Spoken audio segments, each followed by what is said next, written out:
for your insightful presentation, sir. May I now request our next speaker, Ms. Avantika Goswami, Program Manager, Center for Science and Environment, to present her perspective.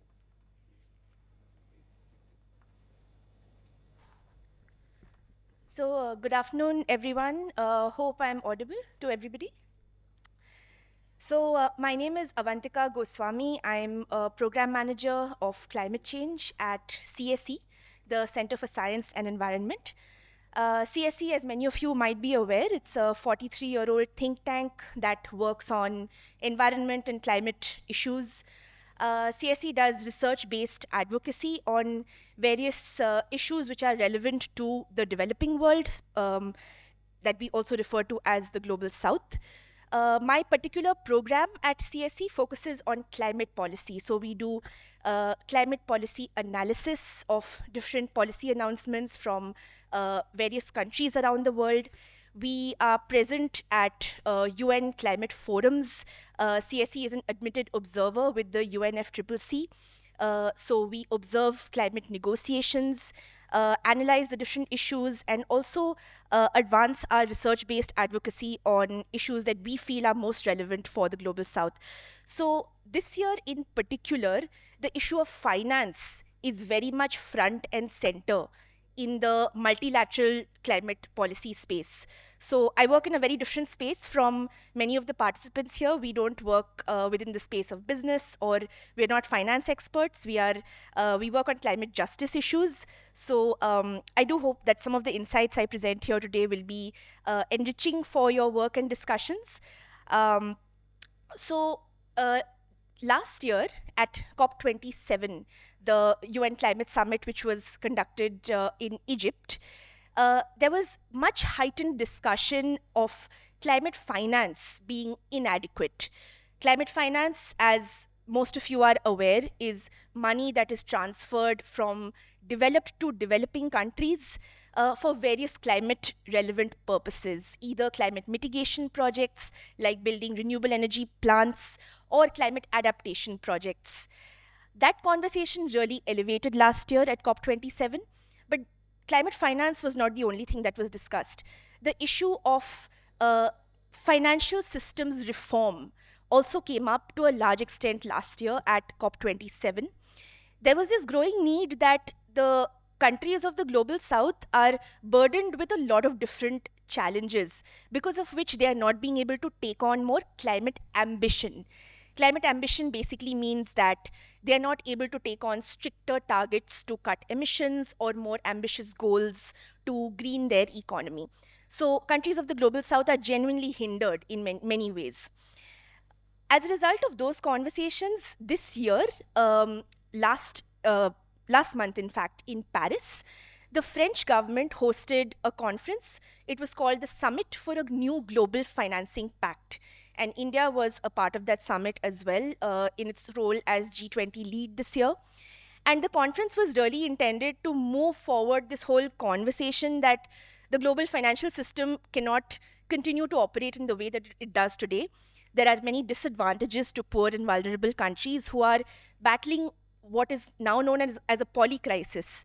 There's the COVID-19 pandemic, there is inflation caused by the Russia-Ukraine aggression, there is the growing problem of the climate crisis, which is bringing about some real economic challenges to poor and vulnerable countries.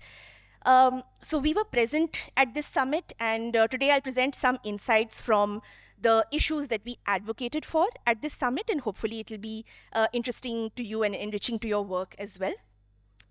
So one thing that is known today, of course, climate change as a crisis has a huge justice element to it. There is the fact that industrialized, wealthy countries emitted most of the stock of greenhouse gases which have accumulated in the atmosphere today. And most of the greenhouse gases which are warming the planet today have not been emitted by poor and vulnerable countries, India included. India is responsible for only 3% of historical greenhouse gas emissions. So today, as a result, however, the impacts of climate change are being felt the worst by poor and vulnerable countries who have contributed very little to this particular crisis. Climate change is causing increasing extreme weather events, increased flooding, droughts, extreme heat. These climate related disasters are disproportionately hurting poor and vulnerable countries. So, in terms of damages as percentage of GDP, poor countries are hit much harder by each successive climate disaster than wealthy countries are. And this further hinders their ability to mitigate climate change, adapt to climate change, as well as grow their economy and build prosperity. So, this is a known at this point. This is something that we take as understood, it is obvious.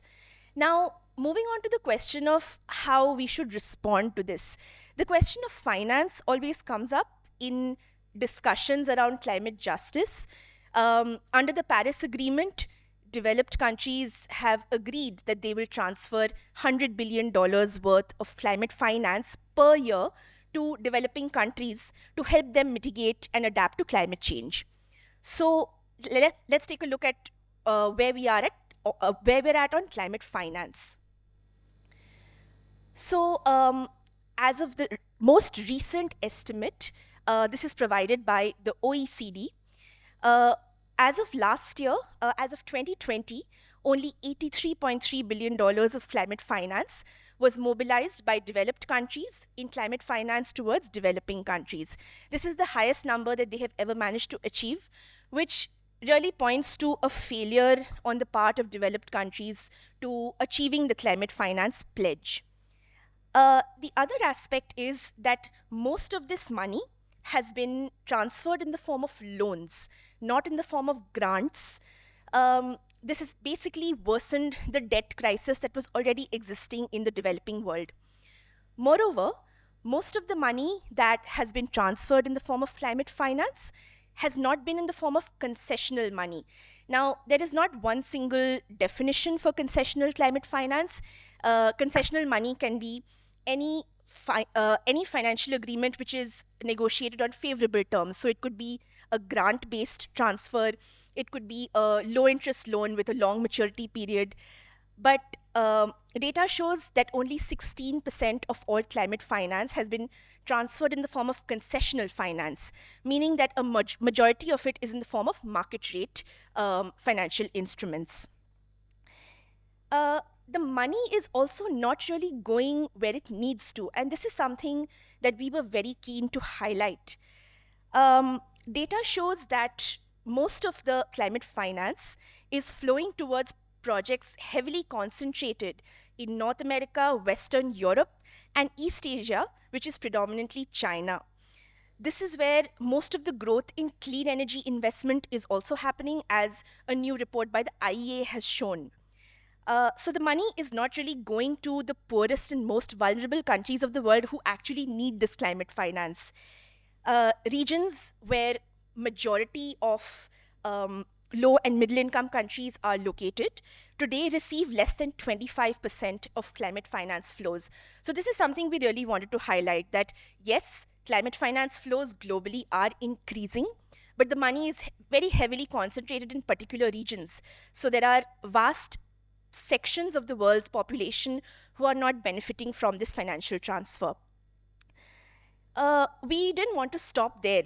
In the whole discussion around financial systems transformation, we wanted to go a step further and also understand what are some of the other barriers hindering climate ambition in the global south. This is where we delve deep into the whole area of development finance, macroeconomics. I have a lot of finance and accounting experts here, so I hope we've managed to do a good enough job. But what we really found is that there is really a huge and interconnected set of barriers that are preventing poor and vulnerable countries from investing in climate action. So, firstly, we look at the issue of historical inequalities. Due to various historical reasons, many countries of the global south are dependent on essential imports, and thereby they have a very high external debt burden. This external debt burden is mostly in foreign currencies. Many poor and vulnerable countries are also assigned a poor credit rating, which is usually assigned by one of the credit rating agencies based on a subjective assessment. But what having a poor credit rating does is that it raises the cost of capital or the cost of accessing money for these countries for climate investments. So, a high debt burden combined with a high cost of capital means that poor and vulnerable countries are unable to access funds that they need to both build climate adaptation and resilience and also to invest in decarbonization of their economies. As a third pillar or a third barrier, climate related losses and damages are piling up.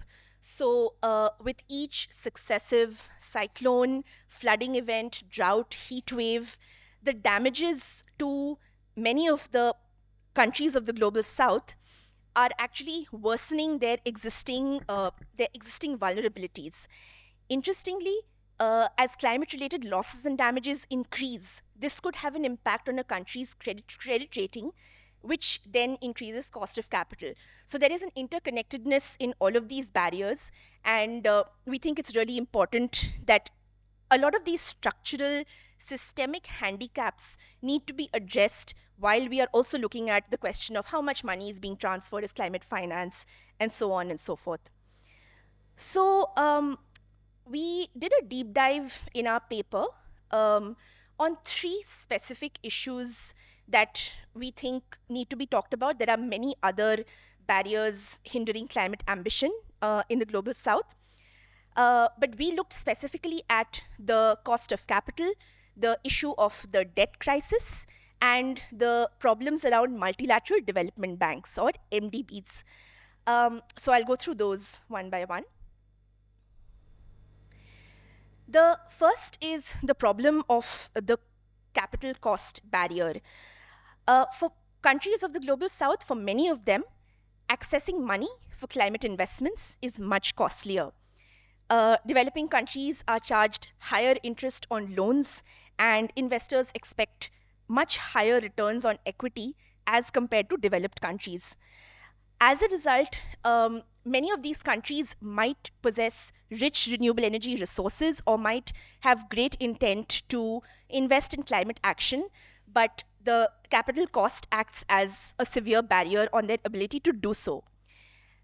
This is particularly relevant in the case of green technologies, and this applies for two reasons. Green technologies typically constitute newer technologies with which investors are unfamiliar. As a result, they are subject to higher cost of capital. Secondly, many green technologies require much more upfront capital investment. So when you look at the cost of setting up a solar power plant, most of the investment is the upfront capital cost as compared with a thermal power plant where the fuel cost is an ongoing cost. That doesn't apply in the case of a renewable energy plant. Because of these particular very specific handicaps, green technologies are exposed to a higher cost of capital. And then when you add on the risk, that is the perceived risk that is added on because it's taking place in a developing country, it almost makes these investments unattractive in that particular country for investors. What this leads to is essentially what researchers and scholars have called a climate investment trap. So, because cost of capital is so high, there is not enough investment in low carbon technologies. Meanwhile, your climate impacts are piling up and the risks are rising, and it's perpetuating this entire cycle. The high risk perception produces high premiums, increasing the cost of capital for low carbon investments, thus delaying energy system transition and the reduction of carbon emissions. Additionally, unchecked climate change leads to further economic losses and increases the risks further. So, the high cost of capital is a conversation that is being had at the moment. The IEA has been producing some great data on this. Oops. The IEA has been producing some great data on this, and our hope is that these issues will be advanced at COP28 at the end of this year. The second issue we wanted to highlight is the high external debt burden faced by many poor and developing countries.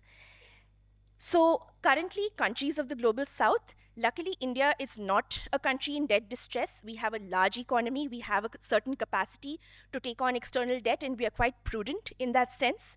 But there are many poor and vulnerable countries who have huge amount of foreign debt as a ratio of their government revenues.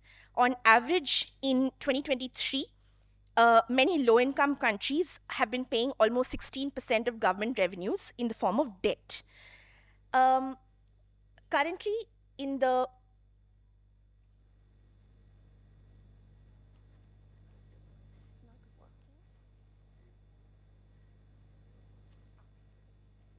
May I go back a few slides? The red one. Okay, sure.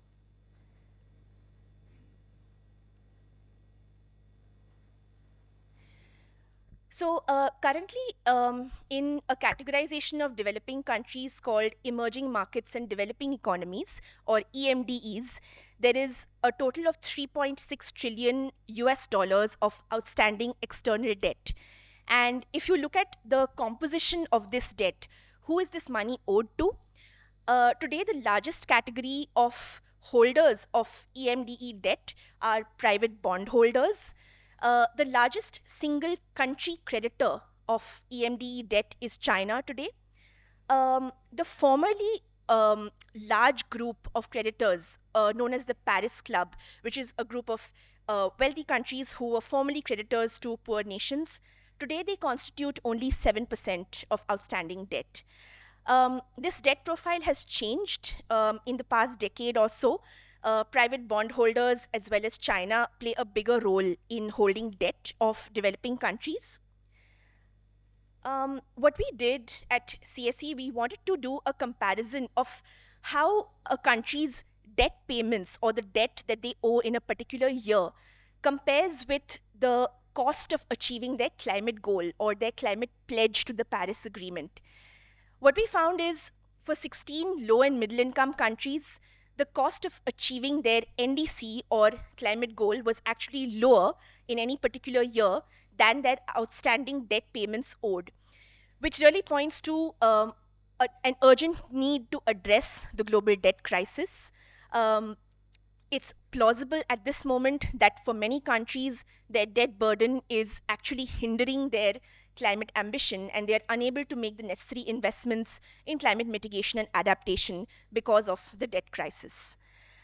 The third and last issue that we wanted to spotlight is the role played by MDBs or multilateral development banks. MDBs like the World Bank, Asian Development Bank, and many others, they play a very strong role in developing countries as sources of concessional finance, even grant based finance. But in recent years, MDBs have been found to be extremely risk averse.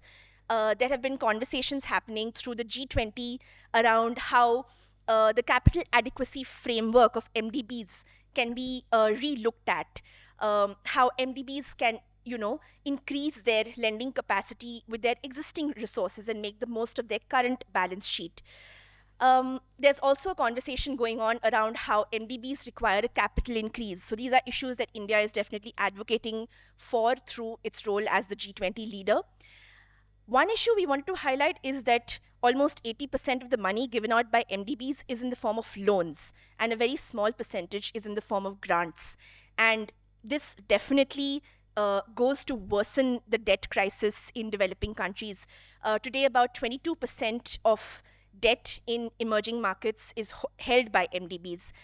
And the third and final issue around MDBs is this question of Paris alignment.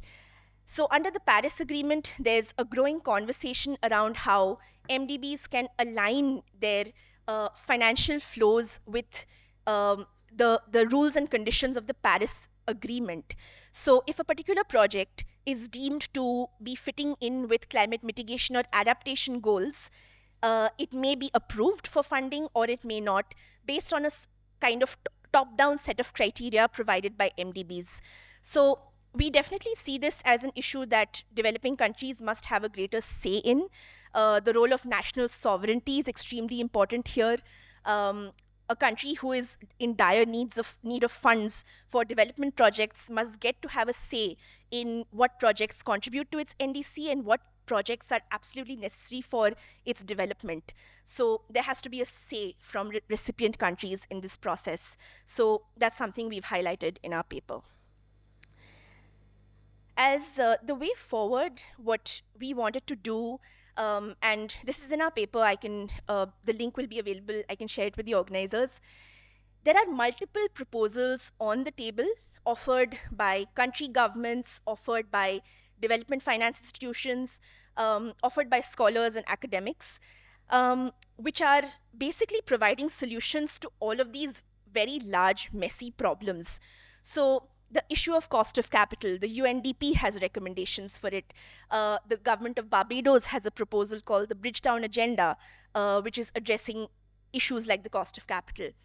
The current debt crisis, multiple entities have proposals for how we can come up with a coordinated, comprehensive solution to the global debt crisis.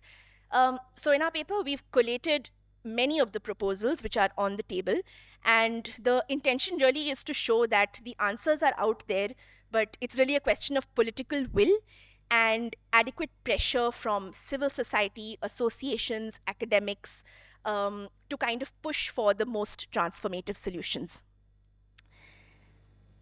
Lastly, some of the goals that we hope will guide the discussions this year, and particularly these will be relevant for developing countries like India. We believe that concessional finance needs to be in discussion. There needs to be additional, more concessional finance. So existing sources of finance cannot be repackaged by developed countries for new purposes. So we need additional and concessional finance, so grant-based finance or low-interest loans, money on favorable terms, essentially. We also believe that middle-income countries, particularly like India, where a vast majority of the world's poor live, they need access to concessional finance as well as to debt relief efforts. So today there is a kind of a tendency to earmark most of these efforts for the poorest or the most vulnerable countries.